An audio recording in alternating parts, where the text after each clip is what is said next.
At 2 a.m., my husband's boss said he's mine, €1, but my calm revenge ended her legacy. The doorbell shattered the silence at 2:13 a.m. I bolted upright, disoriented in the darkness. Beside me, Daniel's side of the bed was empty, €1 again.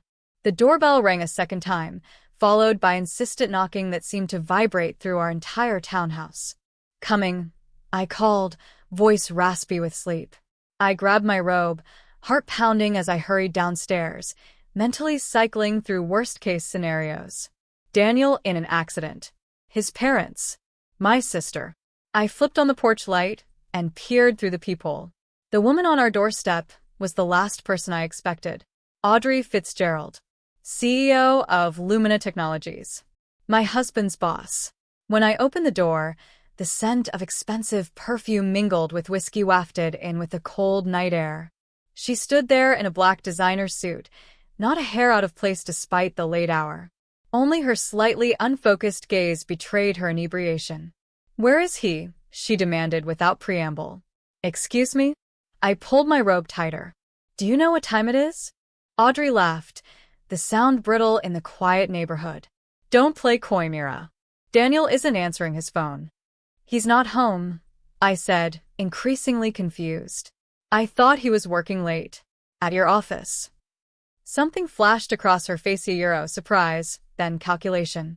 She straightened, suddenly looking more sober. "May I come in? It's freezing." Every instinct screamed to shut the door, but curiosity won out. I stepped aside. Audrey walked in like she owned the place, appraising our modest living room with a barely concealed smirk before settling on our couch. I remained standing. "Would you like to tell me why you're at my home in the middle of the night looking for my husband?" She crossed her legs, perfectly at ease. "Daniel and I have been working on something revolutionary. I need his input on some code before tomorrow's investor meeting." "At 2 in the morning? That's what email is for." This couldn't wait. She examined her manicure. "The Lazarus Project is at a critical juncture." The Lazarus Project. Daniel had mentioned it exactly once, then clammed up when I asked questions. Something about predictive healthcare algorithms that could identify illness before symptoms appeared. His excitement had been palpably €1, until Audrey apparently restricted what he could discuss, even with his wife. "Well, he's not here," I repeated. "Have you tried the office?" "He's not there either." Her gaze swept around our living room again, lingering on the framed photo from our wedding. "You know, Mira, I've always found it interesting that Daniel ended up with someone like you." The contempt in her voice was unmistakable. "Someone like me? A high school English teacher." She said it like I'd chosen to collect garbage. "Daniel's mind is exceptional. Visionary. He needs someone who can match him intellectually." Rage flared, hot and bright. "I think my husband is quite satisfied with his choice."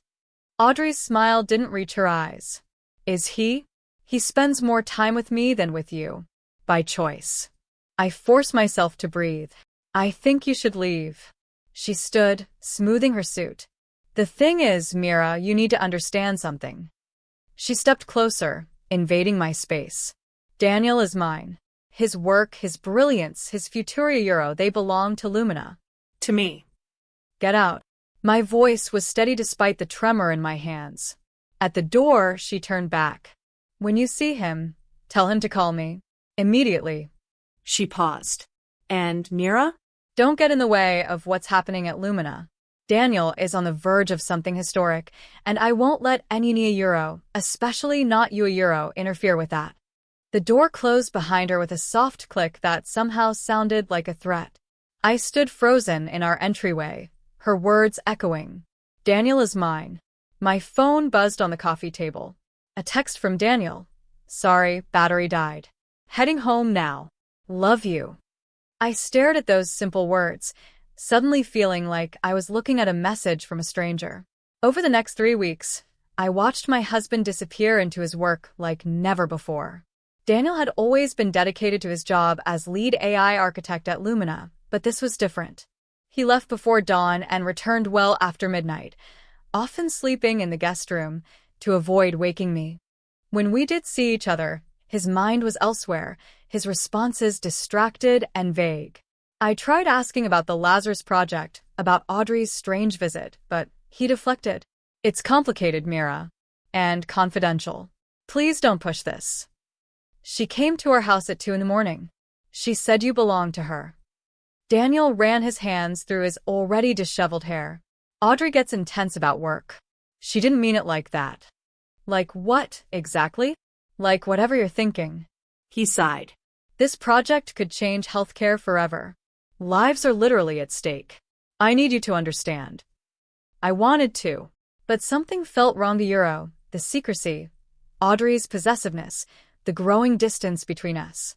One evening, I was grading papers when Zoe called. My best friend since college, she worked as legal counsel for Meridian Health Systems, one of the largest hospital networks in the state. Have you heard about this Lumina algorithm that's supposed to revolutionize preventative care? She asked without preamble. My hand stilled. The Lazarus Project? You know about it? It's all anyone at Meridian can talk about. Audrey Fitzgerald is presenting it next month, and our board is considering an 8-figure licensing deal. Daniel's working on it, I said carefully. But he can't discuss details. Interesting. Zoe's tone shifted. Because according to Audrey's recent profile in Tech Innovators, she's the sole architect of the core algorithm. There was no mention of Daniel or any team. A cold feeling settled in my stomach. That can't be right. I'm looking at it right now. She calls it her life's work and the culmination of her research into machine learning and healthcare predictive models. After hanging up, I searched for the article. There it was. Audrey Fitzgerald, photographed in her sleek office, described as the mastermind behind healthcare's next revolution. Daniel wasn't mentioned once. That night, when he finally came home, I showed him the article. Did you know about this? He barely glanced at it. It's just PR, Mira. Everyone who matters knows it's a team effort. But she's taking sole credit. For your work. Our work, he corrected. And it's more complicated than that. Audrey has been developing this concept for years. So have you, I countered. You've been coding healthcare algorithms since grad school. It's not that simple. He looked exhausted, the circles under his eyes dark as bruises. Without Audrey's connections and vision, my work would never reach the people who need it. Is that what she tells you? Daniel's expression hardened. I'm going to bed. I have an early meeting tomorrow. That night, I couldn't sleep. Daniel's defense of Audrey troubled me deeply. I'd met her at company events before her late-night visita. She'd always been polite but distant, treating me with the practiced charm of someone who saw no value in our connection. But that night, her mask had slipped. The next morning, I called in sick to school and did something I'd never done before. I drove to Lumina Technologies unannounced. The receptionist recognized me. Mrs. Lawson. Daniel's in a meeting with Ms. Fitzgerald and the executive team. Should I let him know you're here? No, thank you. I was just hoping to surprise him for lunch. I'll wait. Instead of sitting in the reception area, I wandered the halls, badgeless but unchallenged €, the perk of being recognized as Daniel's wife. I found myself near the break room where a group of programmers were huddled around coffee. €, complete bullshit, one was saying. 3 years of our work, and she's acting like she wrote every line herself. Classic Audrey, another replied. Remember what happened to Jason? Who's Jason? Asked someone I couldn't see. Before your time. He developed the neural network that made Lumina's first healthcare product possible. Audrey presented it as her breakthrough, got industry awards, the whole package. When he protested, she buried him with legal threats and blackballed him from the industry. Where is he now? A bitter laugh. Teaching intro to computer science at a community college in Oregon. His name isn't even in the patent filings. I stepped away, pulse racing. In the restroom, I splashed cold water on my face, trying to process what I'd heard. When I looked up, Audrey was standing behind me, our eyes meeting in the mirror. Mira, she said, her smile not reaching her eyes. What a surprise. I was hoping to take Daniel to lunch. How thoughtful. She applied fresh lipstick, a deep crimson. Unfortunately, we'll be in meetings all day. Critical development phase. I turned to face her. I read your profile in Tech Innovators. Impressive work. Something flickered in her expression. Thank you. I was surprised Daniel wasn't mentioned, given his contributions. She capped her lipstick precisely. The media simplifies things. They want a face, a story they can sell. Daniel understands how this works. Does he? Or does he just trust you to do what's right? Her smile thinned. Be careful, Mira. You're dabbling in matters you don't understand. I understand more than you think. Do you? She stepped closer. Do you understand what's at stake? Lazarus will transform healthcare globally. It will save millions of lives.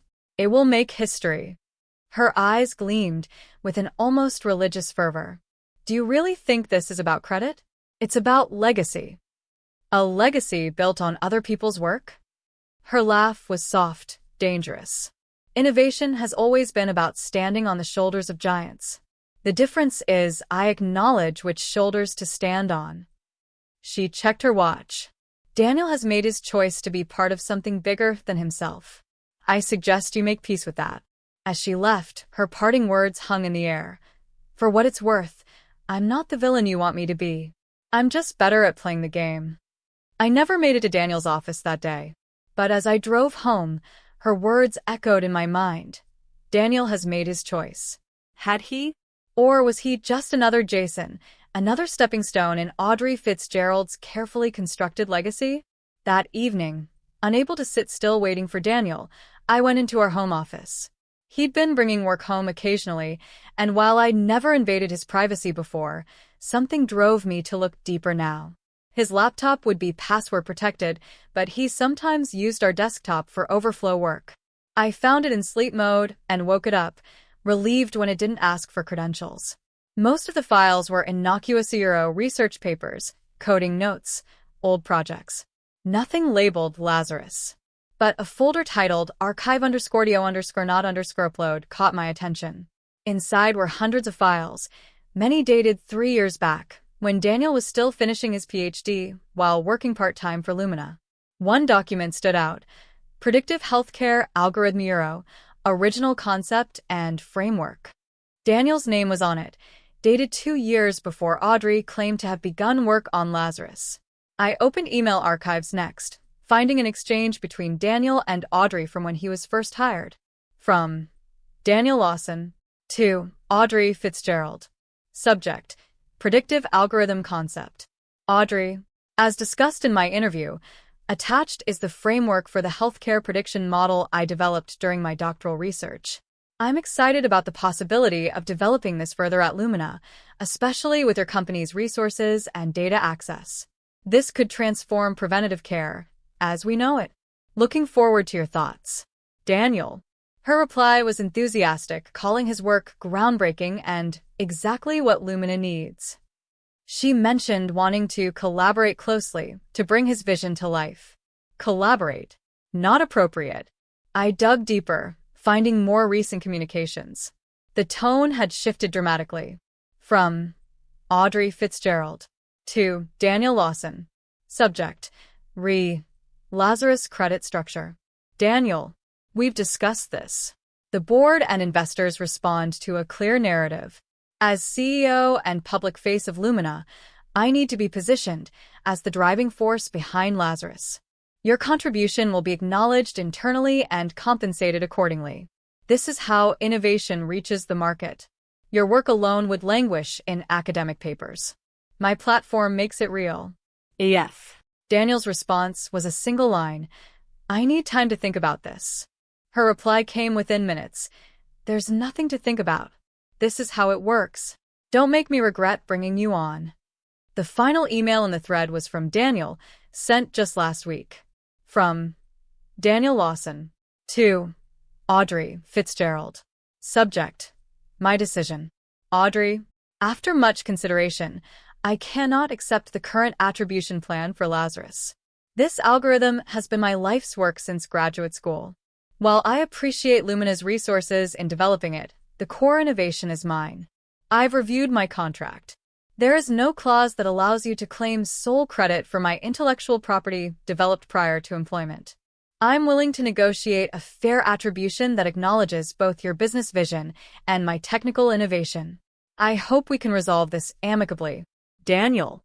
There was no reply from Audrey in the email thread, but a calendar invitation showed they'd had a private meeting the next day. Whatever had happened in that meeting, Daniel had returned more withdrawn than ever. I was still processing this when I heard the front door open. Daniel walked into the office, stopping short when he saw me at the computer. Mira? What are you doing? I turned the screen toward him, finding out the truth. The Lazarus Project is your algorithm, isn't it? Your research, your code, your innovation. His face went through a rapid succession of emotions: surprise, guilt, resignation. Finally, he slumped into a chair. It's complicated. Stop saying that. My voice sharpened. Audrey is stealing your work and building her legacy on it. What's complicated about that? Daniel rubbed his face. You don't understand the industry. Original ideas are worthless without the right platform, the right connections. So, explain it to me. He was quiet for a long moment. I developed the core algorithm in grad school. When Audrey hired me, she recognized its potential immediately.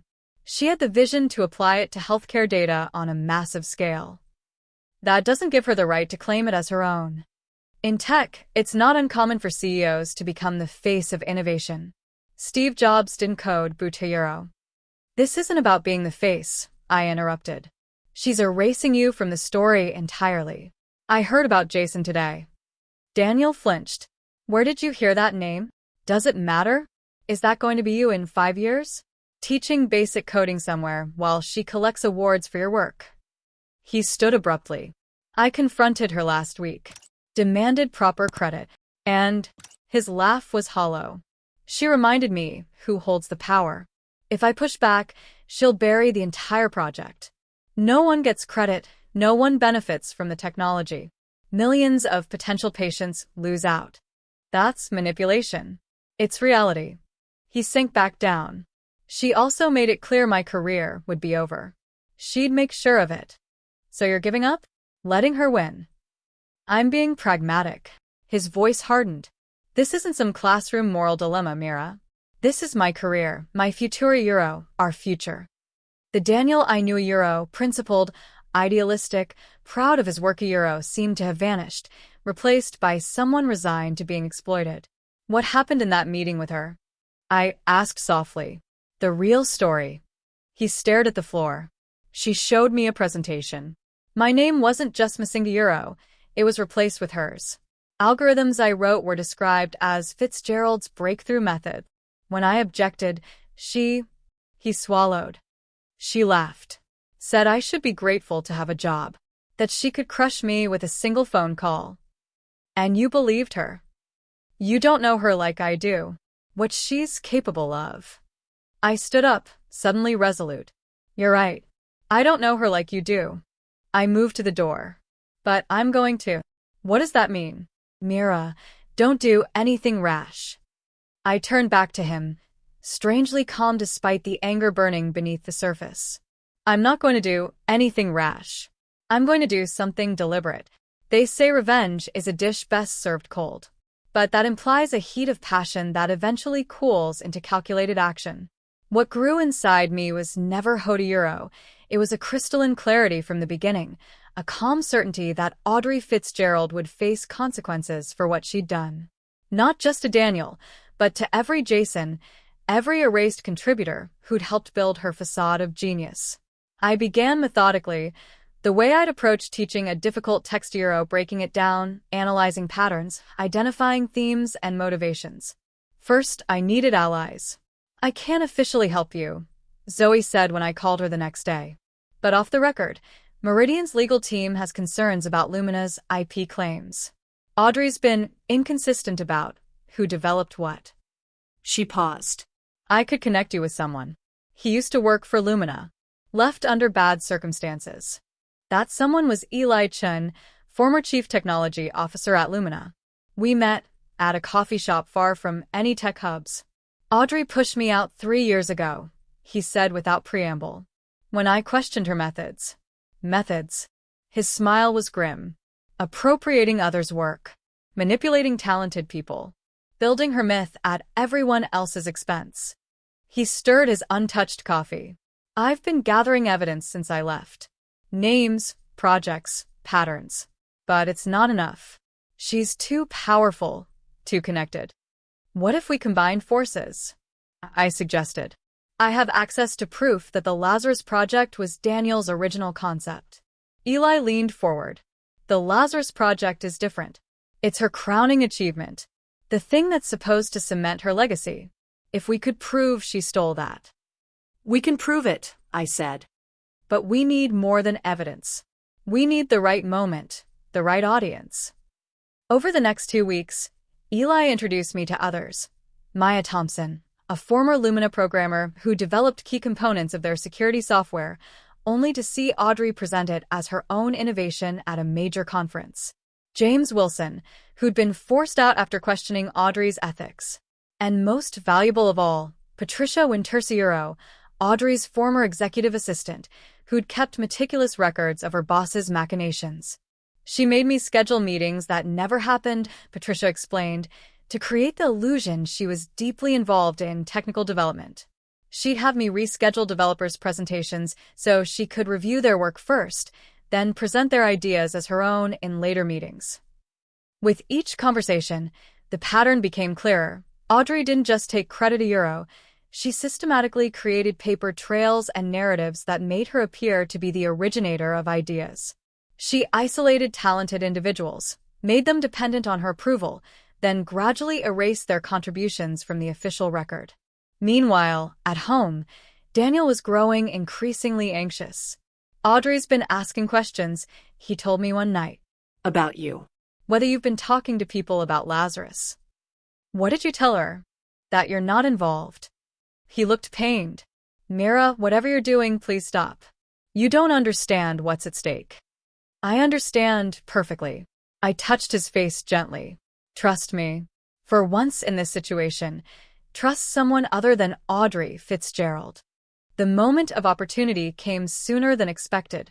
Zoe called on a Tuesday afternoon. Lumina just announced a major press event for next Friday. They're unveiling Lazarus to the World Euro private demonstration, investors, media, medical professionals. Audrey's positioning it as her legacy project. Is Meridian attending? Our entire executive team, plus dozens of other healthcare systems. She hesitated. I could get you in as my plus one. But Mira, what exactly are you planning? Justice, I said simply. Nothing more, nothing less. The plan crystallized over the next few days, each element falling into place with a precision that almost felt predestined. Eli would handle the technical aspects. Maya and James would corroborate the pattern. Patricia would provide the documentation that connected everything.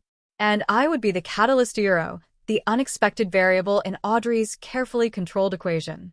Daniel knew something was happening, but didn't press for details. The night before the presentation, he came home early for the first time in months.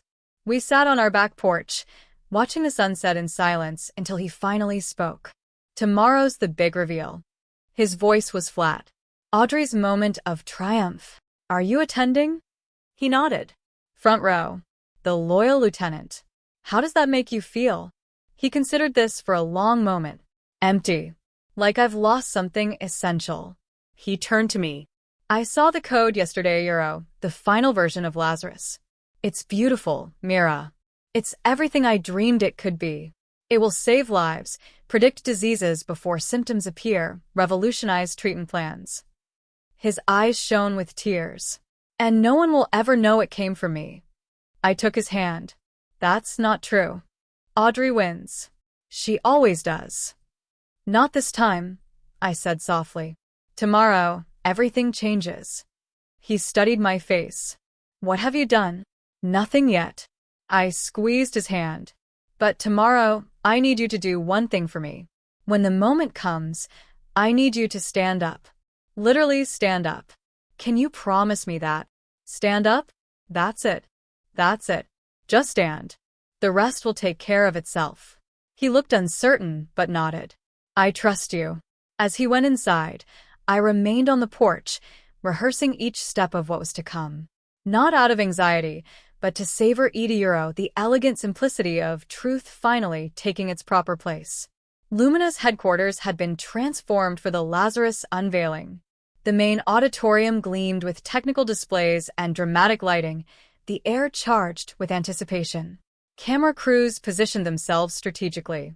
Healthcare executives mingled with tech journalists and investors, all awaiting the woman of the hour. Zoe and I slipped in just before the doors closed. From our seats near the back, I could see Daniel in the front row, shoulders rigid with tension. Precisely at 10 a.m., Audrey Fitzgerald took the stage to enthusiastic applause. She wore a structured white suit that made her look almost angelic under the spotlights, a calculated visual statement about bringing light to the darkness of disease. Today, she began, her voice commanding the room instantly, marks the culmination of my life's work. A vision I've pursued for nearly a decade. As she launched into the story of Lazarus, her supposed epiphany, her tireless research, her breakthrough algorithm, I felt a strange calm descend. Every fabrication, every false claim was another brick in the wall that would soon collapse around her. Behind me, Eli nodded slightly. Everything was in place. Audrey moved to the demonstration portion, explaining how Lazarus could analyze minimal patient data and predict health outcomes with unprecedented accuracy. What makes Lazarus revolutionary, she said, approaching her climax, is the proprietary neural network architecture I developed that can identify patterns human doctors might miss for years. That was the cue. I stood. Audrey faltered for just a moment, her eyes finding mine in the audience. A flicker of recognition, then dismissal, as she continued her presentation. But I remained standing. After a few seconds, Zoe stood beside me. Then, from different parts of the auditorium, others rose, Eli, Maya, James, Patricia. 5 people, strategically positioned throughout the crowd. Audrey's rhythm broke again, confusion crossing her face as the standing figures disrupted her perfect moment. Security hadn't moved yet, we weren't causing a disturbance, just standing silently. Then Daniel rose slowly from his front row seat, turning to face the audience rather than the stage. Audrey's voice took on a slight edge. As I was saying, the proprietary algorithm. Excuse me, I called out, my voice clear in the sudden silence. I have a question about the algorithm's origination. Security started moving now, but Zoe stepped into the aisle, holding up her Meridian Health credentials. I think we'd all like clarity on this point, given the significant investments being considered. From the confusion, a voice of authority emerged, Richard Blackwell, CEO of the largest hospital system in the country. Let's hear the question. Transparency matters when we're talking about a billion-dollar healthcare innovation. Audrey's smile remained fixed, but her knuckles whitened around the presentation remote. Of course. Though this technical forum might not be the best place for intellectual property discussions. It's not an IP question, I said, moving toward the center aisle. It's about honest attribution. The neural network architecture you just described, it wasn't your creation, was it? The room went very still. I don't know who you are, Audrey said, ice in her voice, but this is hardly the place for unfounded accusations. My name is Mira Lawson. My husband is Daniel Lawson, your lead AI architect. I gestured to Daniel, still standing, facing the audience. And my accusation is anything but unfounded. On cue, Eli activated his tablet. The auditorium screens, previously showing Audrey's presentation, suddenly displayed split content. On one side, Daniel's original research paper from graduate school. On the other, Audrey's proprietary algorithm. The similarities were unmistakable. What you're seeing, Eli announced, standing near the AV control booth, is the original Lazarus algorithm, developed by Daniel Lawson 3 years before he joined Lumina Technologies. I'm Eli Chen, former CTO of Lumina, and I can confirm that what Ms. Fitzgerald is presenting as her work is, in fact, stolen intellectual property. Gasps and murmurs swept through the audience. Audrey's face hardened. This is absurd. A desperate stunt by disgruntled former employees. She gestured sharply, and security began moving again. Remove them. Before you do, Maya called out, everyone here should know this isn't an isolated incident. She held up her phone. I've just sent documentation to every media outlet in this room detailing 5 other major innovations Audrey Fitzgerald claimed as her own, including my security protocol that won her the Turing Innovation Award last year. The security team hesitated, looking to Audrey for direction as the room erupted in questions. I can corroborate this pattern, Patricia said, her administrative assistant's voice cutting through the chaos with unexpected authority. I have meeting records, emails, and witness statements spanning 6 years of systematic intellectual theft. Audrey's composure cracked. This is slander. A coordinated attack. Is it? I stepped closer to the stage. Or is it the truth finally coming to light? You came to my home at 2 in the morning 3 weeks ago. You told me Daniel was yours. That his work, his brilliance belonged to you. Those weren't the words of a collaborative leader, Ms. Fitzgerald. They were the words of someone who believes they own other people's minds. Richard Blackwell stood now, commanding attention. Ms. Fitzgerald, these are serious allegations with apparently substantial evidence. As potential investors in Lazarus, we need immediate clarification. Audrey's eyes darted around the room, calculating, assessing. I could almost see her mind working, looking for escape routes, for ways to spin this disaster. Daniel, she said finally, her voice softening. Tell them how we developed Lazarus together. How your work would never have reached this point without my vision. All eyes turned to Daniel. In that moment, I held my breath, not from doubt, but from hope that he would finally reclaim what was his. He walked slowly to the stage, taking the microphone Audrey offered. For a terrible second, I feared he would cave to her pressure one last time. Instead, he turned to address the audience directly. Lazarus began as my doctoral thesis. The core predictive model, the neural network architecture, the fundamental innovation that was mine. His voice gained strength with each word. Audrey Fitzgerald didn't enhance it. She didn't improve it. She took it, rebranded it, and systematically removed my name from every document, every presentation, every patent filing. He looked directly at her. You told me it was for the greater good. That your name would open doors mine never could. That sometimes great innovations require compromise. The contempt in his voice was palpable. But it wasn't compromise. It was theft. Not just of code, but of years of my life, my passion, my purpose. Audrey grabbed for the microphone, but Daniel held firm. Lazarus works. It will save lives. But it should save lives with the truth attached to it, not a lie. The room exploded with questions from journalists, demands from investors, and hurried conversations among the healthcare executives. Through it all, Audrey stood frozen on stage, her carefully constructed persona crumbling in real time. When she finally spoke, her voice had lost its polished edge. This presentation is over. We'll issue a formal response to these allegations through proper channels. She moved to leave the stage. Actually, Richard Blackwell called out, I believe we're owed more than that. The healthcare consortium has already transferred initial payments based on specific claims about this technology's development. If those claims were fraudulent, that's more than an ethical issue, it's potentially criminal. As if on cue, 2 men in suits approached the stage, credentials in hand. Not security federal agents. Ms. Fitzgerald, one said quietly, we'd like to speak with you regarding allegations of securities fraud related to Lumina's investor disclosures. The last image I have of Audrey Fitzgerald from that day is her face, as reality finally caught up with her, the mask of confident brilliance replaced by the naked fear of someone watching their life's work, their very identity, dissolve before their eyes. She looked directly at me as they escorted her from the stage, and I saw the moment of recognition, understanding that the quiet English teacher she dismissed so completely had orchestrated her downfall.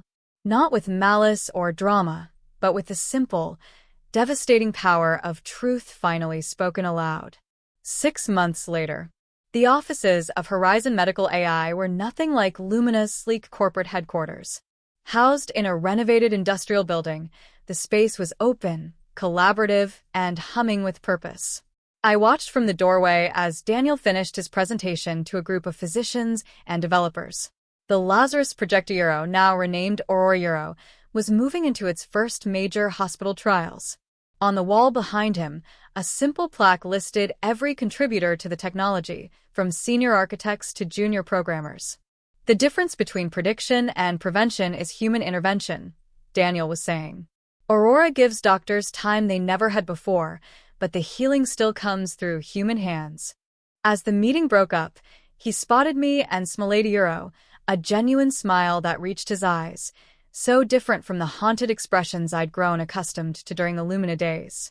"How long have you been standing there?" he asked, gathering his notes. "Long enough to be impressed." Again. We walked through the office toward the exit, passing teams engaged in animated discussions, whiteboards covered in code and medical terminology. "How was class?" he asked. "Good." My seniors finally grasped the concept of unreliable narrators in literature. I smiled at the irony. Sometimes, the most dangerous stories are the ones told by people convinced of their own rightness. Outside, the autumn air was crisp with possibility. We decided to walk home, something we'd started doing regularly since founding Horizon Together Euro, me handling the educational partnerships and communications, Daniel leading the technical team. "Heard anything about Audrey?" he asked after a comfortable silence. "Zoe said her plea deal finalized yesterday.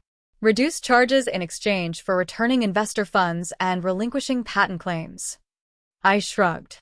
"No jail time, but her reputation is finished." And Jason? "Any word?" "He started last week at MIT. Associate professor. They're reviewing his original work for publication." Daniel nodded, satisfied. Justice comes in different forms. We passed a newsstand with a tech magazine featuring an interview with Daniel and the Aurora team. The headline read, "Healthcare's Collaborative Future: How Transparent Innovation is Changing Medicine." "Your legacy is just beginning," I said, nodding toward the magazine. "The real one, built on truth." He squeezed my hand. "Our legacy. I would never have stood up without you." "Yes, you would have." I leaned into him as we walked. Maybe not that day or that way, but eventually. The truth has a gravity all its own. As we reached the park near our home, the place where Daniel had first told me about his algorithm years ago, excited about its potential to help people, I thought about Audrey's words that night at our door. "Daniel is mine." She had been wrong in every possible way. Daniel didn't belong to her. He didn't belong to me either. His work, his brilliance, his purpose euro, they belong to the world now, properly attributed, honestly shared. And that was the difference between Audrey's legacy and ours. Hers had been built on deception, destined to collapse. Ours was built on truth euro, messy, challenging, collaborative truth euro, with a foundation that could withstand any storm. "What are you thinking about?" Daniel asked, noticing my expression. "Endings. Beginnings." I smiled up at him, and how sometimes they're the same thing. And that wraps up today's story. Now we want to hear from you. Where are you watching from? Drop your city or country in the comments, and let's see how far these stories reach. If this story moved you or gave you chills, give it a like, share, and subscribe for more powerful stories. One last thing, rate the story from 1 to 10 in the comments. Your feedback helps us bring you even better ones next time. Thanks for watching. We appreciate you being part of this storytelling journey.